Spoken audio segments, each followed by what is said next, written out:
ॐ नमः सिद्धेभ्यः।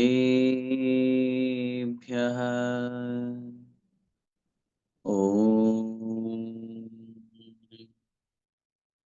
नमः सिद्धेभ्यः। नमो अरिहन्ताणम्, नमो सिद्धाणं, नमो आयर्याणम्, नमो वज्रायाणम्, नमो लोये सव्यसाहुणम्।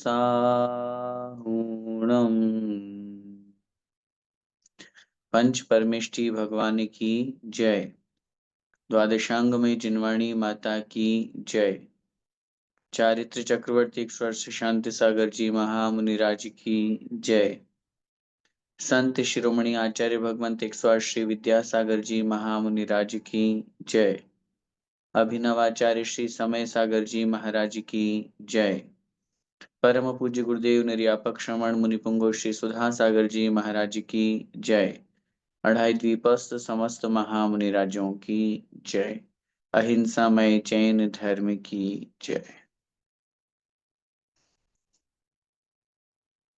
श्रवण संस्कृति सिद्धांत प्रवेशिका भाग 3 का हम सभी स्वाध्याय कर रहे हैं और इस पुस्तक के माध्यम से जिन दर्शन के जैन धर्म के उन महत्वपूर्ण सिद्धांतों को समझते हुए हम अपने अंदर की जो बुराइयां हैं, अपने अंदर की जो कमियां हैं, उन्हें ठीक करने का प्रयास कर रहे हैं।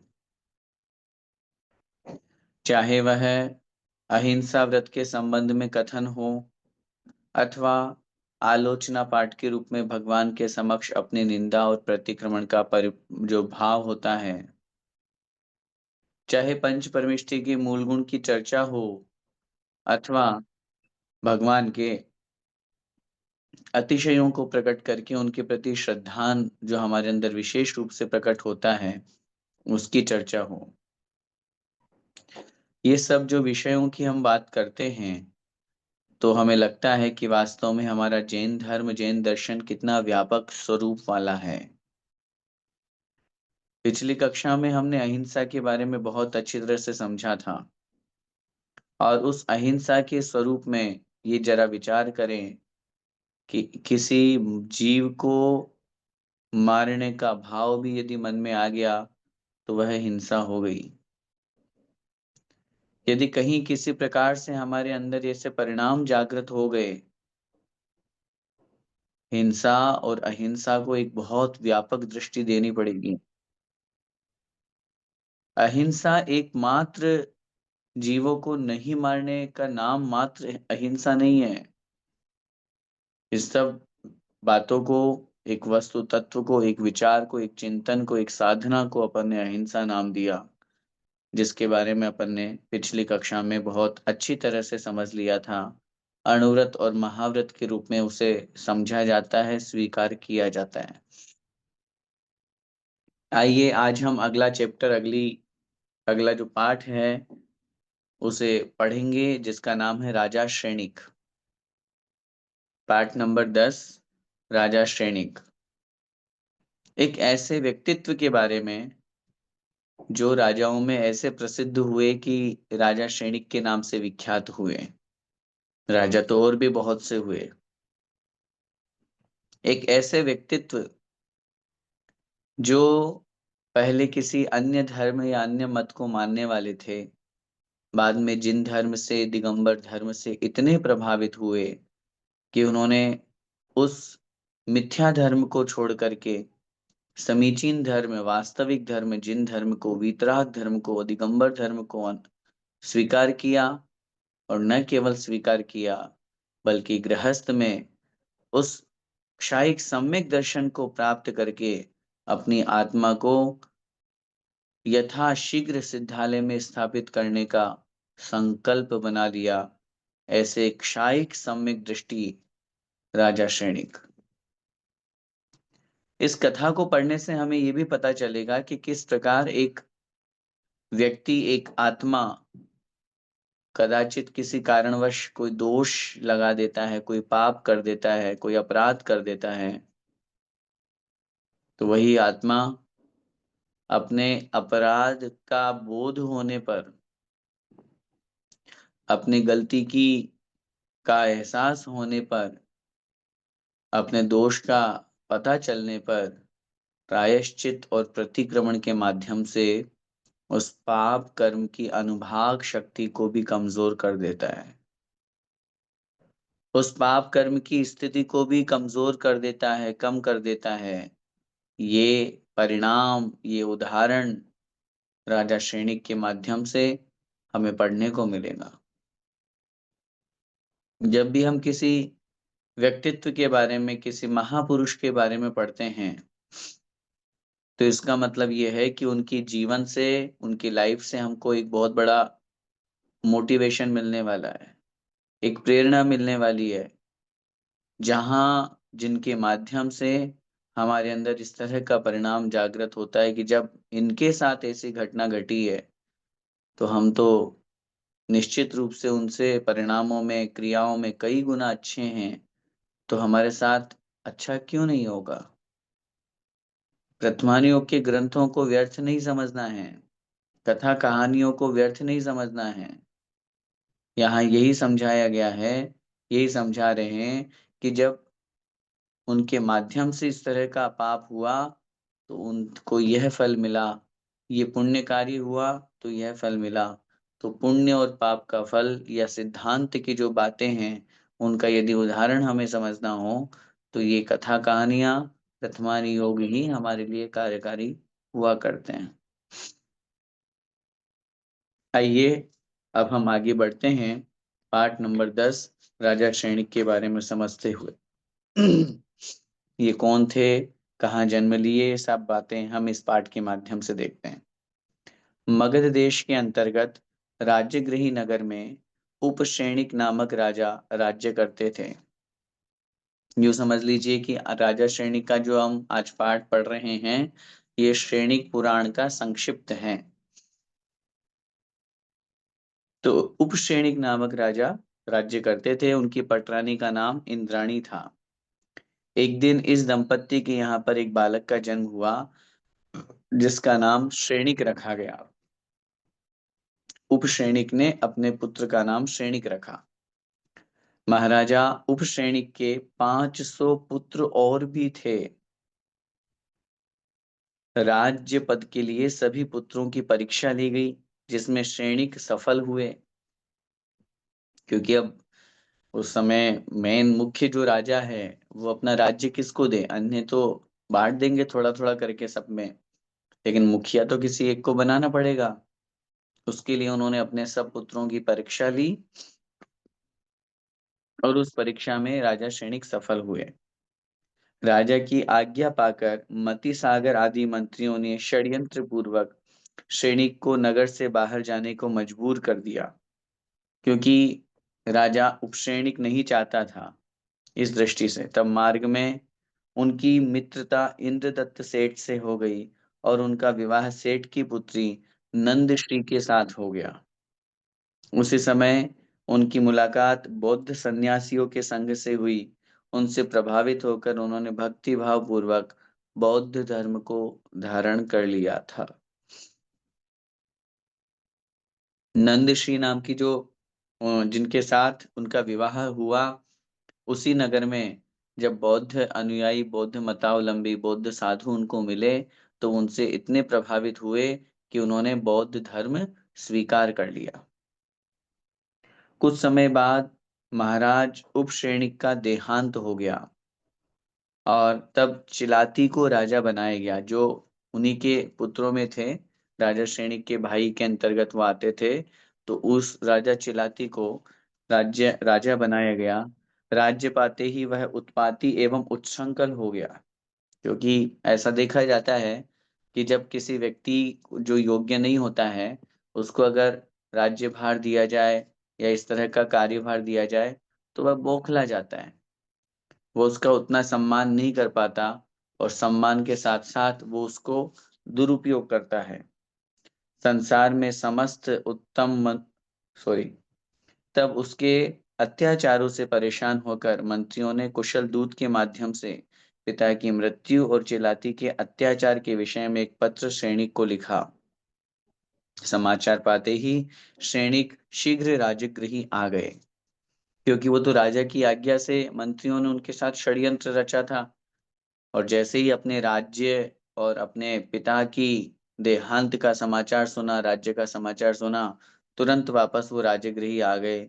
सैनिक की धीरता और तेजस्विता से डरकर और थोड़ा धन लेकर चिलाती दुर्ग में छिप गया। दुर्ग माने किले में, क्योंकि वो जानता था कि इसके सामने मैं नहीं चल पाऊंगा। पहले भी जब पिताजी ने परीक्षा ली थी तो ये सफल हुए थे। तब उस स्थिति में वह उससे छिप गया। राजमंत्रियों के परामर्श से राजा सैनिक का राज्याभिषेक किया गया। कुछ दिनों बाद राजा सैनिक का विवाह केरला के राजा मुगाड़ की पुत्री विलासवती से हुआ। इसी प्रकार राजा चेटक की पुत्री चेलना के साथ भी मंगल विवाह किया। रानी चेलना जैन धर्म की अनुयायी थी। अनेक चूंकि पहले की परंपरा में अनेक विवाह परंपरा हुआ करती थी, एक राजा की अनेक रानियां हुआ करती थी, उस दृष्टि से उनके अनेक विवाह हुए। उसी विवाह के क्रम में रानी चेलना भी उनकी पत्नी बनी। और पत्नी बनने के बाद, या यूं कहिए रानी चेलना जो थी, उसकी विशेषता थी कि वो जैन धर्म की अनुयायी थी। अब इधर राजा सैनिक तो है बौद्ध धर्म का अनुयायी, और रानी चेलना है जैन धर्म की अनुयायी। एक दिन महल में बौद्ध गुरु पधारे और रानी चेलना को समझाने लगे कि बौद्ध धर्म ही तुम्हारा कल्याण करेगा, जैन धर्म नहीं। संसार में समस्त उत्तम मनुष्य इसी कल्याणकारी धर्म की सेवा करते हैं। अतः तू भी बुद्धि की शरण को ग्रहण करके स्वर्ग और मोक्ष की अधिकारी बन। जब कोई आते हैं तो निश्चित रूप से वो उपदेश भी देते हैं।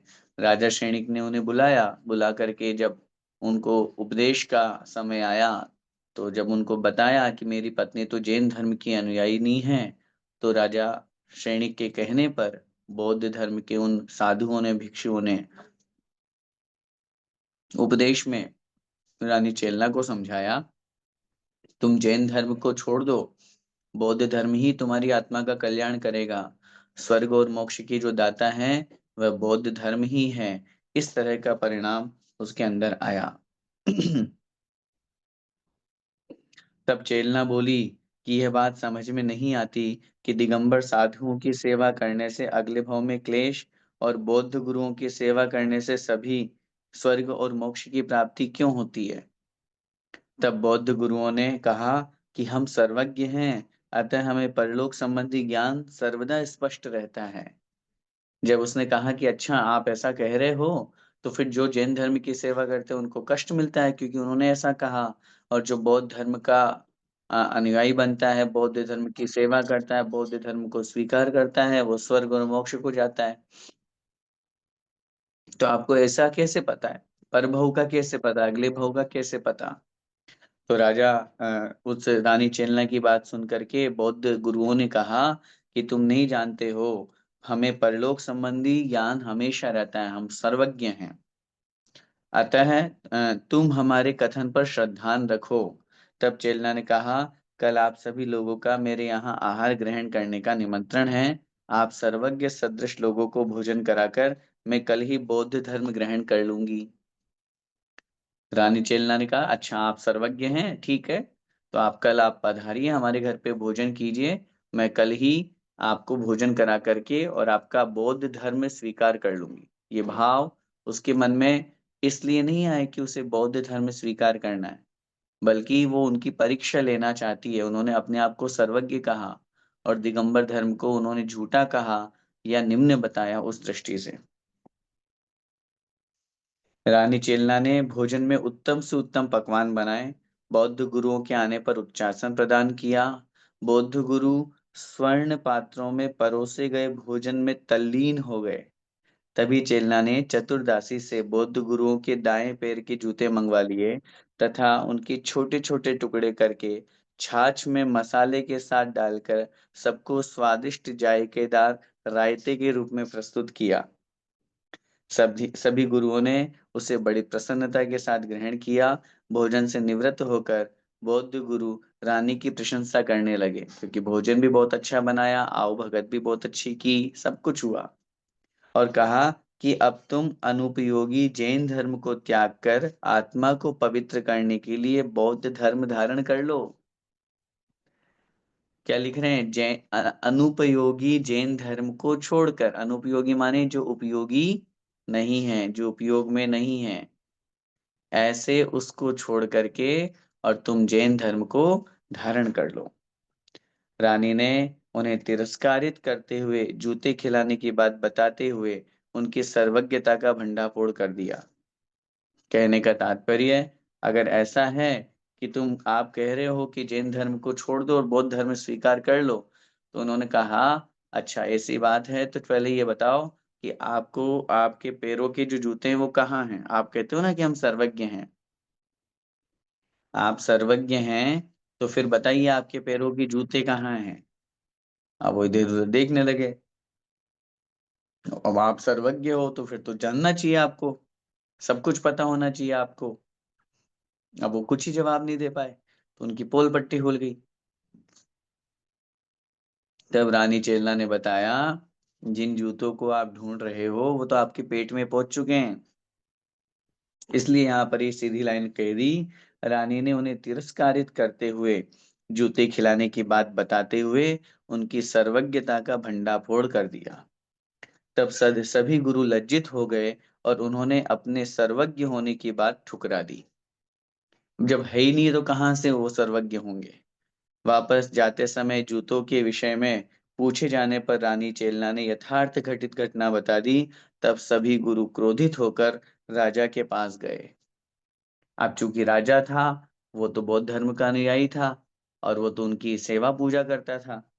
जब राजा ने बौद्ध गुरुओं के विषय में रानी चेलना से कुछ कहा, तब युक्ति युक्त एवं न्याय संगत उत्तर को सुनकर सैनिक प्रतिवाद करने में असमर्थ हुए, क्योंकि रानी चेलना ने कहा ना कि सर्वज्ञ हैं ये। ये बात बौद्ध गुरु खुद कह रहे हैं, राजा सैनिक खुद कह रहे हैं ये सर्वज्ञ हैं। ठीक है, सर्वज्ञ हैं तो फिर बताएं ना कहाँ गए इनके जूते। अब इस तर्क को सुन करके राजा सैनिक भी चुप हो गया, जिससे असमर्थ हुए, जिससे उनके हृदय में अपने गुरुओं के अपमान के क्रोध का भाव विद्यमान रहा। उनको लगा कि आज मेरी पत्नी ने, मेरी रानी ने मेरे गुरुओं का अपमान कर दिया। नहीं तो ऐसे कौन करता है कि उनके जूतों को पीस करके उनको खिला दिया जाए? लेकिन इन्होंने अपमान कर दिया, तो उसके मन में बहुत गहरा क्रोध भाव उत्पन्न हो गया। एक दिन राजा सैनिक क्रीड़ा के लिए वन में गए। वहां महामुनि यशोधर को देखते ही रानी चेलना को सबक सिखाने की दृष्टि से उन मुनि पर उपसर्ग किया। अब वही बात याद आ गई कि हाँ, मेरी रानी चेलना ने मेरे गुरुओं का अपमान किया, और ये जैन धर्म, दिगंबर जैन धर्म की कट्टर अनुयायी है। तो अब उससे बदला लेने के लिए दिगंबर मुनि महाराज, यशोधर मुनि महाराज जो जंगल में तप कर रहे थे, उनके ऊपर उपसर्ग किया। राजा सैनिक ने महामुनि के ऊपर 500 प्रशिक्षित कुत्ते छोड़ दिए। प्रशिक्षित कुत्ते का मतलब ट्रेंड, ट्रेंड डॉगीज, जो जंगली है, मार मार मतलब भौंक भौंक करके परेशान करने के साथ काट देते हैं, ऐसी स्थिति पैदा कर देते हैं। परंतु ये मंत्र मुग्ध होकर मुनिराज के चरणों में शांत भाव से बैठ गए। कहाँ तो वो उनको मारने के भाव से उसने कुत्ते छुड़वाए थे, और मुनिराज की उस दशा को देख करके मुनिराज की उस दशा को देख करके वे सारे के सारे कुत्ते शांत भाव से उनके चरणों में बैठ गए। तब राजा इतना क्रोधित हो गया कि उसने मुनि को मारने के लिए तलवार निकाल ली। क्योंकि मारने का परिणाम, अपमानित करने का परिणाम तो उस राजा श्रेणी के अंदर था ही सही। तो जब 500 कुत्तों की हरकत देखा, तो उसने सोचा कि अब तो मैं क्या करूं, तो उसने मारने के लिए तलवार निकाल ली, लेकिन उसमें भी वह सफल नहीं हो पाया। तब अंत में मरा हुआ सर्प गले में डालकर वापस अपने राज्य में आ गया। बदला लेना था, तो अब कैसे बदला लूं? इस तरह से नहीं हो पा रहा, तो उस तरह से उसमें भी विफल हो गया, तो इस तरह से मरा हुआ सब डला हुआ था, चलो ये अपने आप को बड़े तपस्वी मानते हैं ना, डाल देते हैं इनके गले में। और उसने मरा हुआ सांप उनके गले में डाल दिया। इस दुष्कृत्य के कारण उन्होंने सप्तम नरक की 33 सागर की आयु का बंध किया।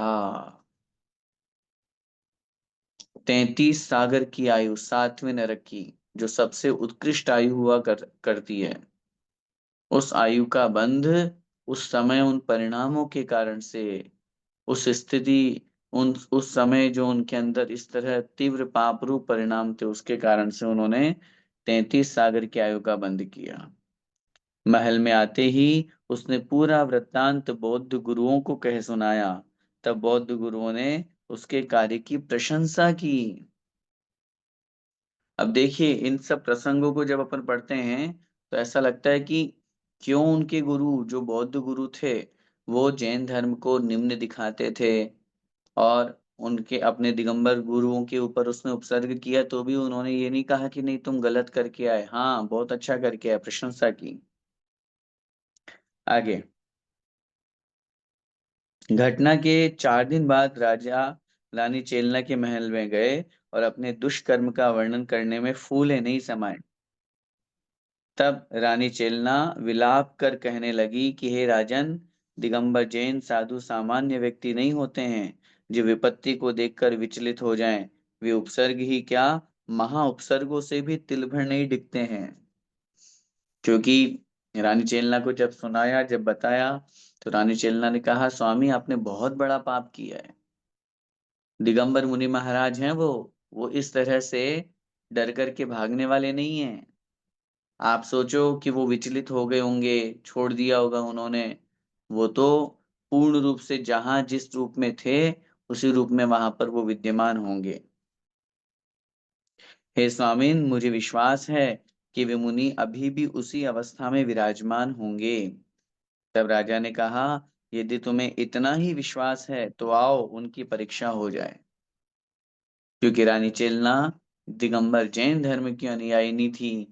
उसने कहा, नहीं, अगर सच्चे मुनि महाराज हैं, दिगंबर मुनि महाराज हैं, दिगंबर साधु हैं, वो उस उपसर्ग को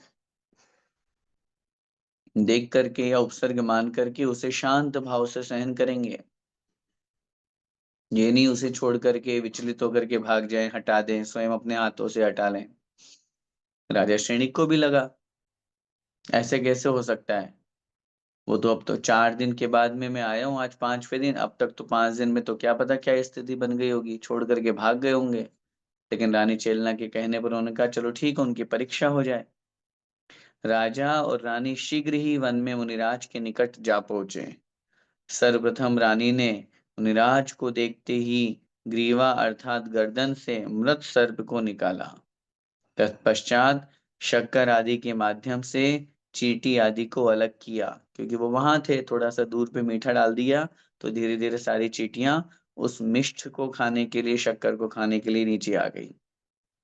फिर उसके बाद में फिर एक वस्त्र को उष्ण जल से भिगोकर मुनिराज के पांव धोए। फिर पीड़ा के शमनार्थ, पीड़ा को शांत करने के लिए लेप कर दिया, और अंत में 3 प्रदक्षिणा देकर यथास्थान बैठ गई। ये कहलाती है मुनिराज की वैयावृत्ति। जिस रूप में, जितनी मर्यादा में उसके माध्यम से हो सकती थी, वो क्रिया उसके द्वारा की गई। इसे देखकर राजा श्रेणिक की दृष्टि ही बदल गई। वो तो सोच करके आया था कि वहां मुनिराज तो होंगे ही नहीं, भाग गए होंगे वो तो, और अगर होंगे तो भी सांप वाप तो कहाँ से कुछ होगा, सब खत्म। लेकिन जैसे ही देखा, ये तो वही मुनि महाराज, और उसी रूप में अभी तक बैठे हुए हैं। आज 5वां दिन हो गया, छठा दिन हो गया, उसके बावजूद भी, और देखो शरीर पर कैसी चींटियां चढ़ी हुई है, कैसे लाल लाल निशान बन गए हैं, खून निकल रहा है। ये सब चीजें, ये सब स्थितियां उन्होंने, उस राजा सैनिक ने वहां पर देखी और उसकी दृष्टि बदल गई। जब मुनिराज ध्यान से बाहर आए तो उन्होंने दोनों को समान उपदेश एवं आशीर्वाद प्रदान किया। राजा सैनिक को लगा कि अरे वास्तव में सर्वज्ञ तो ये हैं, और अब इनके सामने तो मेरी पोल पट्टी खुलने वाली है। इनके सामने ये जैसे ही आंख खोलेंगे, इनको पता है कि ये मैंने ही किया उपसर्ग, ये तो मुझे डांटेंगे, ये तो मुझे आशीर्वाद ही नहीं देंगे। लेकिन जैसे ही ध्यान पूर्ण हुआ, उपसर्ग दूर हुआ, उन्होंने दोनों को समान आशीर्वाद दिया। कितनी बड़ी बात है, एक व्यक्ति उपसर्ग कर रहा है और एक उपसर्ग को दूर कर रहा है, तो भी दोनों को समान आशीर्वाद दिया। राजा ने मुनिराज के चरणों में झुककर आत्मग्लानि पूर्वक प्रायश्चित्त किया और जैन धर्म को पुनः धारण किया, जिससे उनकी आयु 84,000 वर्ष मात्र घट करके रह गई। कितना बड़ा एक सटीक उदाहरण या बिल्कुल एग्जाम्पल हमारे सामने है। जैसे ही समान आशीर्वाद दिया, दृष्टि बदल गई। राजा श्रेणिक ने उनके चरणों में अपना मस्तक रखा, भगवान मुझसे बहुत बड़ा अपराध हो गया, मुझसे बहुत बड़ी गलती हो गई। मैं दिगंबर जैन धर्म को नहीं समझ पाया। आज आपको इस रूप में देख करके ऐसा लग रहा है, आप तो मुझे डांटते, आप तो मुझे मारते, लेकिन आप तो मुझे आशीर्वाद दे रहे हैं। आप तो अपने भक्त को और अपने दुश्मन को दोनों को बराबर आशीर्वाद दे रहे हैं। इन सब बातों की वजह से राजा श्रेणिक का हृदय ऐसा परिवर्तित हुआ, आचार्यों ने शास्त्रों में लिखा, आंखों से झरझर आंसू बह रहे हैं। मुनिराज के चरणों में सिर रख करके वो प्रायश्चित कर रहा है, भगवान मुझसे बहुत बड़ी गलती हो गई, बहुत बड़ा अपराध हो गया। ये प्रायश्चित प्रतिक्रमण ऐसे ही नहीं है, मैंने पहले भी जब आलोचना पाठ का प्रसंग आया था तब भी निवेदन किया था। अपनी गलती को गलती मान करके स्वीकार करना बहुत बहुत बहुत बड़ी बात है। पहले ये तो समझो कि गलती होती है, गलती है। अगर गलती नहीं है तो फिर क्या मतलब? गलती है, गलती को गलती मानना बहुत बड़ी अंदर से एक ताकत चाहिए, अंदर से एक शक्ति चाहिए। तो वही बात यहाँ पर कही गई है।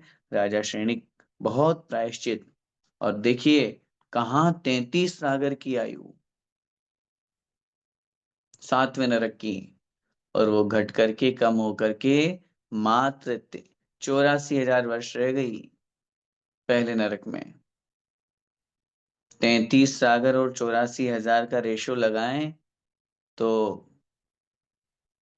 क्या बोलेंगे? असंख्यात पल्यों का एक सागर होता है, असंख्यात वर्षों का एक पल्य होता है,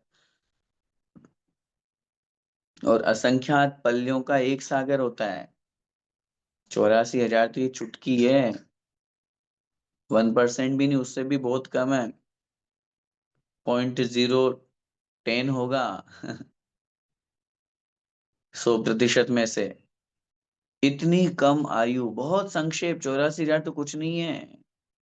ये अभी अगले इस पंचम काल के 21,000, फिर अगले 21,000, फिर अगले उत्तरपणी की अपेक्षा पहले और दूसरे की 21-21, बस ये 84,000 निकाले और इधर प्रथम तीर्थंकर बनने वाले हैं राजा सैनिक। तो 84,000 वर्ष तो कुछ भी नहीं है, तो इतनी सारी इतनी लंबी उम्र को भी उन्होंने, आयु बंध को भी घटा करके 84,000 वर्ष कर लिया। किसके माध्यम से? प्रतिक्रमण, प्रायश्चित, आलोचना, निंदा, गर्हा के माध्यम से। एक बार राजा सैनिक भगवान महावीर स्वामी के समूह शरण में पहुंचे वहां पर भगवान को नमस्कार कर उनकी दिव्य देशना का रसास्वादन किया। राजा सैनिक भगवान महावीर के समोषण में प्रमुख श्रावक के रूप में विद्यमान थे। अब देखिए, कहाँ तो वो पहले बौद्ध धर्म के अनुयायी, बाद में जैन धर्म के अनुयायी बने, और उस दिगंबर धर्म को स्वीकार करते हुए भगवान महावीर स्वामी के मुख्य श्रोता, समोषण में मुख्य श्रावक के रूप में विद्यमान थे। उन्होंने महावीर भगवान से 60,000 प्रश्नों को पूछा। सोचिए, इतने सारे प्रश्न उनके मन में, और उन सबका समाधान उन्होंने भगवान महावीर स्वामी से लिया। उन्होंने समो शरण में ही सम्यक दर्शन को प्राप्त कर तीर्थंकर प्रकृति का बंध किया, क्योंकि तीर्थंकर प्रकृति का बंध केवली अथवा श्रुत केवली के पादमूल में हुआ करता है। इसलिए सामने केवली माने केवल ज्ञानी अर्यंत भगवान तीर्थंकर भगवान विराजमान हैं। उनके माध्यम से दर्शन विशुद्धि आदि 16 कारण भावनाओं को भाते हुए, जिसमें मूल रूप से है दर्शन विशुद्धि भावना, सम्यक दर्शन को विशुद्ध बनाना, उसको भाते हुए उन्होंने तीर्थंकर प्रकृति का बंध किया।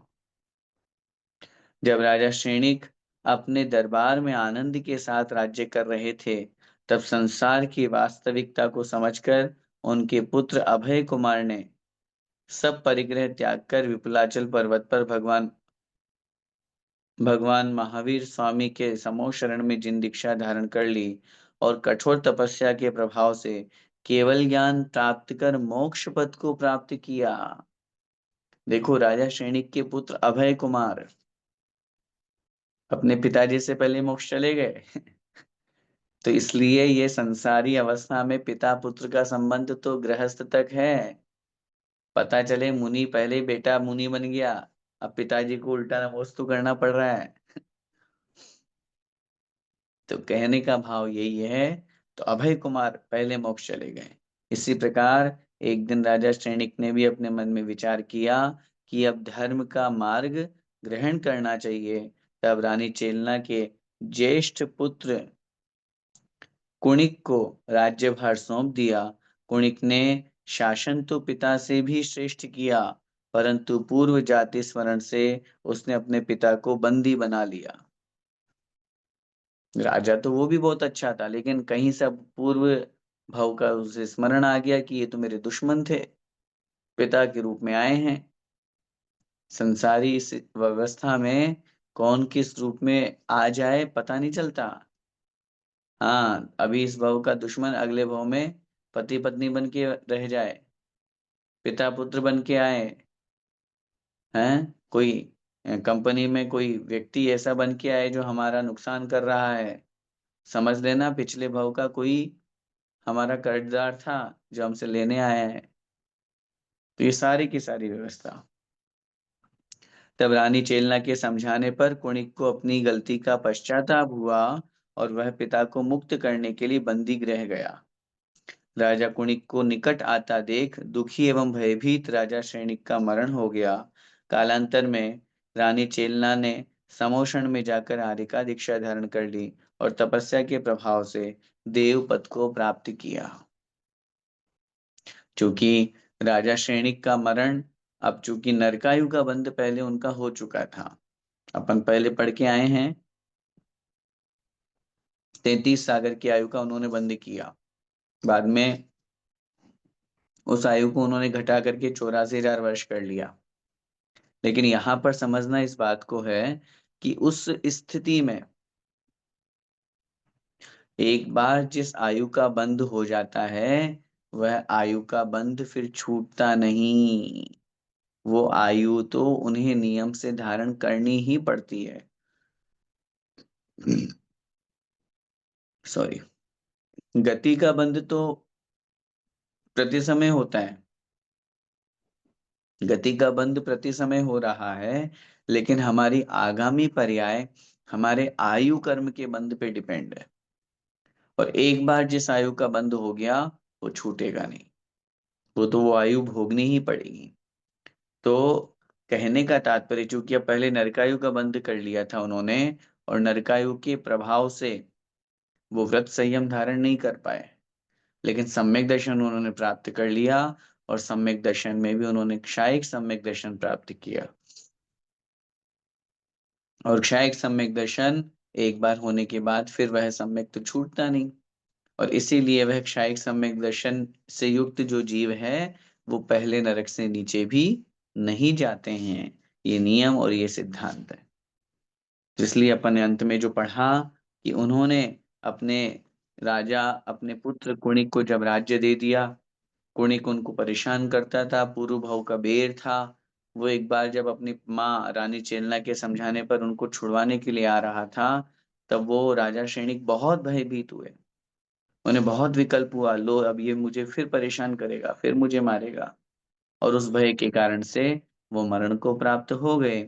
इधर रानी चेलना जो थी, उसने अपने आत्म परिणामों को संभालते हुए इस भव से निकलने के लिए रानी चेलना ने भी समोषण में जाकर आर्यिका दीक्षा धारण कर ली और मरणोपरांत देव पर्याय को उन्होंने प्राप्त किया। विशेष बात एक पॉइंट लिख रहे हैं, तीर्थंकर प्रकृति के बंध के प्रभाव से राजा श्रेणिक भविष्य में आने वाले उत्सर्पणी काल में पद्मनाभ नाम के प्रथम तीर्थंकर होंगे। जैसा कि अभी अपन ने पढ़ा, महावीर भगवान के समोषण में उन्होंने तीर्थंकर प्रकृति का बंध किया और 84,000 वर्ष उनकी पहले नरक की आयु।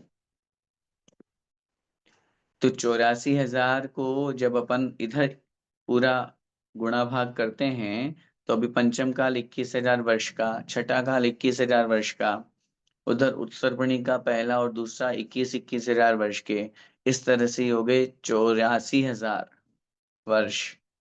अब उत्सर्पणी का तीसरा काल में जो पहले तीर्थंकर होंगे वो होंगे पद्मनाभ नाम के तीर्थंकर, और ये पद्मनाभ नाम के तीर्थंकर राजा श्रेणिक का जीव ही होगा। इस तरह की व्यवस्था राजा श्रेणिक के साथ में यहाँ पर बताई गई। इस प्रकार अपना यह पाठ पूरा हुआ और राजा श्रेणिक के इस पाठ से, उनके इस जीवन चरित्र को पढ़ने से दो तीन मुख्य बातें अपने को समझनी है। सबसे पहली बात तो ये है कि अगर हमारा आयु बंध हो गया है तो हमें तद्रुप परिणाम हुआ करते हैं। यदि नरकायु का बंध हो गया है, नरकायु का आश्रव हो गया है, तो हम उसे परिवर्तित नहीं कर सकते। दूसरी बात, राजा श्रेणिक से और यश पाठ से अपन को सीखना है, कदाचित भूलवश यदि हमसे कोई अपराध हो जाता है, हमसे कोई गलती हो जाती है, तो तुरंत जैसे ही गलती का एहसास हो, हमें अपने गुरुओं के समक्ष जा करके और अपने उस गलती को ठीक कर लेना चाहिए। क्योंकि अगर वो गलती का दोष लगा है और लगा रहेगा, तो निरंतर पाप और बढ़ता रहेगा। और यदि हमारे अंदर, हाँ, अंदर से प्रतिक्रमण, अंदर से प्रायश्चित, अंदर से हमारी अंदर की भावना होनी चाहिए, आत्मनिंदा, आत्म अवलोचना, आत्मावलोकन, और यदि अंदर से नहीं है, सिर्फ बाहर से फॉर्मेलिटी करने जा रहे हैं, तो वो नहीं हो पाएगा फिर। और तीसरी महत्वपूर्ण बात, इतना सब कुछ होने के बाद में उन्होंने अपने बौद्ध धर्म को छोड़ करके जैन धर्म को अंगीकार किया। भगवान महावीर स्वामी से 60,000 प्रश्नों का उत्तर उन्होंने लिया। हम समझ सकते हैं कि कितने ज्ञानी और विद्वान वो थे। और न केवल ज्ञानी विद्वान, भविष्य में वो चारित्र को धारण करके और तीर्थंकर पद को प्राप्त करेंगे। और हम सब भी उनके इस जीवन चरित्र से यही प्रेरणा लेकर के कि हम भी उनके समान भविष्य में तीर्थंकर, अथवा वो तीर्थंकर बन रहे हैं तो हम मुनि बनकर के, केवल ज्ञानी बनकर, और उनके समोषण में गणधर भी बन जाए, समोषण में मुनि महाराज भी बन जाएं, और उनके उपदेश से हम अपनी आत्मा का कल्याण करें। इसी मंगलमय भावना के साथ बोले द्वादशांग जिनवाणी माता की जय हो।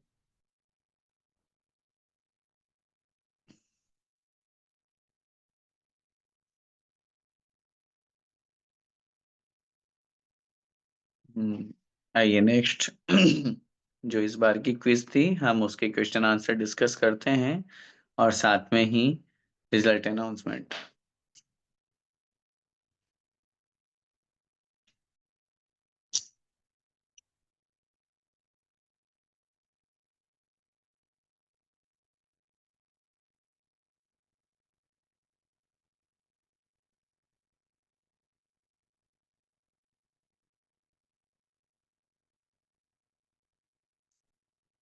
चलिए आइए। इस बार का ही हमारा जो विषय था ये कुछ करणानी योग का विषय था एक्चुअली। देखते हैं कितने लोगों ने, पहले हम क्वेश्चन आंसर डिस्कस करते हैं। पहला प्रश्न था, ग्रहित जीवों को ग्रहित आहार वर्गणा को खल रस रूप परिणमाने की शक्ति नहीं पाई जाती है, उसे खालिस्तान कहते हैं। पर्याप्ति, अपर्याप्ति या मिथ्यात्व? सही उत्तर है बी, अपर्याप्ति। क्योंकि पर्याप्ति में परिणमाने की शक्ति होती है और अपर्याप्ति में नहीं। पर्याप्ति के कितने भेद हैं? उत्तर मिलेंगे 7, 8 या 6। सही उत्तर है 6। विकलेंद्रीय और असंगी पंचेंद्रिय जीव की कितनी पर्याप्ति हुआ करती है? आहार शरीर इंद्रिय श्वासोच्छ्वास भाषा मन, आहार शरीर इंद्रिय श्वासोच्छ्वास, आहार शरीर इंद्रिय श्वासोच्छ्वास और भाषा। उत्तर मिलेगा सी, आहार शरीर इंद्रिय श्वासोच्छ्वास और भाषा। 5 पर्याप्ति वहां होती है, क्योंकि मन विकलेंद्रीय और असंगी पंचेंद्रिय के नहीं होता। अपर्याप्त जीवों के कितने भेद होते हैं? अपर्याप्त जीवों के 1, 2 या 3। सही उत्तर है 2। अपर्याप्त जीवों के 2 भेद होते हैं, लब्ध्य पर्याप्तक और निर्वृत्य पर्याप्तक। अगला, जिनकी पर्याप्ति अभी तक पूर्ण नहीं हुई है पर अंतर्मुहूर्त में नियम से पूर्ण होगी, उसे खालिस्तान कहते हैं। निवृत्ति पर्याप्तक, लब्ध्य पर्याप्तक या शुद्ध आत्मा? सही उत्तर है ए, निवृत्ति पर्याप्तक। नेक्स्ट, जिन जीवों की अभी तक पर्याप्ति पूर्ण नहीं हुई है, न होगी, पर्याप्ति पूर्ण काल होने के पहले ही जिनका मरण हो जाएगा, उन्हें क्या कहते हैं? निर्वृत्य पर्याप्तक, लब्ध्य पर्याप्तक या शुद्धात्मा? सही उत्तर है लब्ध्य पर्याप्तक। 7वां प्रश्न, एक लब्ध्य पर्याप्तक जीव अंतर मुहूर्त काल में कितने बार जन्म मरण कर सकता है? 66,336, 52,573 और 66,666। सही उत्तर है 66,336। एकेंद्रीय लब्ध्य पर्याप्तक जीव कितने भवों को धारण कर सकता है? 66,132, 66,124, 15,268। सही उत्तर है 66,132। 9वां प्रश्न, लब्ध्य पर्याप्तक का कौन सा गुण स्थान होता है? प्रथम, मिथ्यात्व या उपर्युक्त दोनों? इसमें कुछ लोग कंफ्यूज थे क्योंकि लब्ध्य पर्याप्तक मिथ्या दृष्टि ही होते हैं, तो हमने ऑप्शन में प्रथम गुण स्थान भी रखा, मिथ्यात्व गुण स्थान भी रखा। अब उत्तर तो दोनों ही है, क्योंकि पहले गुण स्थान में भी होता है और मिथ्यात्व गुण स्थान। तो सही उत्तर आएगा उपर्युक्त दोनों। लास्ट क्वेश्चन, इंद्रिय के बाद कौन सी पर्याप्ति आती है? श्वासोच्छ्वास, भाषा या मन? सही उत्तर है श्वासोच्छ्वास। इस तरह से 10 प्रश्न हमारे सामने थे और इनका बहुत सुंदर उत्तर बहुत लोगों ने दिया। खुशी इस बात की है कि इस बार इन 10 अबाउट 10 जो 32nd नंबर की हमारी जो क्विज रही है, इसमें 71 लोगों ने, वाह 71 लोगों ने इसमें विनर्स रहे हैं। 10 अबाउट 10 मार्क्स, 100%, 100% मार्क्स प्राप्त करने वाले 71 लोग हैं, जो क्विज नंबर 32, क्विज नंबर 32, 32वें नंबर की क्विज के विनर्स हैं। मैं उनका नाम यहाँ पर अनाउंस कर रहा हूँ। सुमन जी जैन कोचीन, पुष्पलता जी बड़ियात्या बोरीवली मुंबई, अर्चना जी कासलीवाल इम्फाल, रीटा जी शाह हिम्मतनगर गुजरात, अनंतमती जी जैन कोटा राजस्थान, सरोज जी पाटनी मुंबई, शीला जी जैन कोटा, मंजू जी जैन सेठी रांची, चेतना जी शाह हिम्मतनगर, सुशीला जी काला कन्नौज, गुणमाला जी गांधी भिलोड़ा, कुमुद जी जैन अहमदाबाद गुजरात, संतोष देवी नागरमल जैन सूरत, सीमा जी अग्रवाल रुद्रपुर, ज्योति जी जैन जयपुर, किरण जी जैन गया, बाबूलाल जी गांधी भिलोड़ा, अलका जी जैन जयपुर, अमर कुमार जी जैन रामगंज मंडी, आयुष कुमार जी जैन खुरई, अनीता जी जैन गाजियाबाद, उदित जी जैन दिल्ली, सीमा जी अग्रवाल रुद्रपुर, मनोज जी अग्रवाल रुद्रपुर, रविंद्र जी जैन सवाई माधोपुर, रेणु जी जैन दिल्ली, उमंग जी जैन जयपुर, माया जी जैन दिल्ली, प्रवीण जी जैन रफीगंज, काव्या जी जैन रफीगंज, दिनेश कुमार जैन कोटा राजस्थान, योगेश जी जैन कोटा राजस्थान, आगम जी जैन कोटा राजस्थान,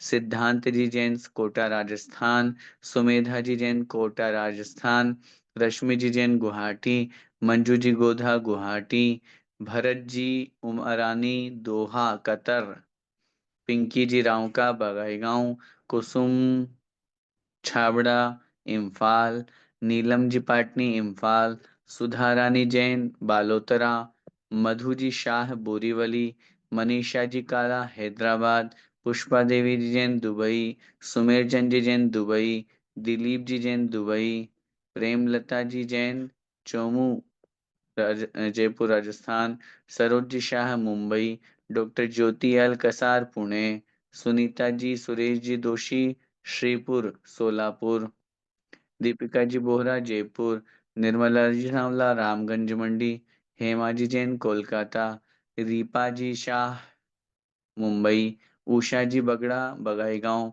मीनू जी Jain Doha Qatar, Neelam ji Jain Imphal Manipur, Manjula ji Ajmera Bongaigaon, Sumitra ji Sethi Bongaigaon, Shubhangi ji Surendra ji डेमापुर Jaisinghpur, Monika ji Jain Noida, Sudhir Kumar ji Jain Doha Qatar, श्वेतल ji Shah Mumbai, Shrimati Sadhana ji Modi Vidisha, Alka ji Jain Bongaigaon, Sushila ji Jain Bengaluru, Alka ji Jain Bongaigaon, Suman ji Bagra Bongaigaon, Suchitra ji Jain Bongaigaon and last Sarla ji Sethi Manipur.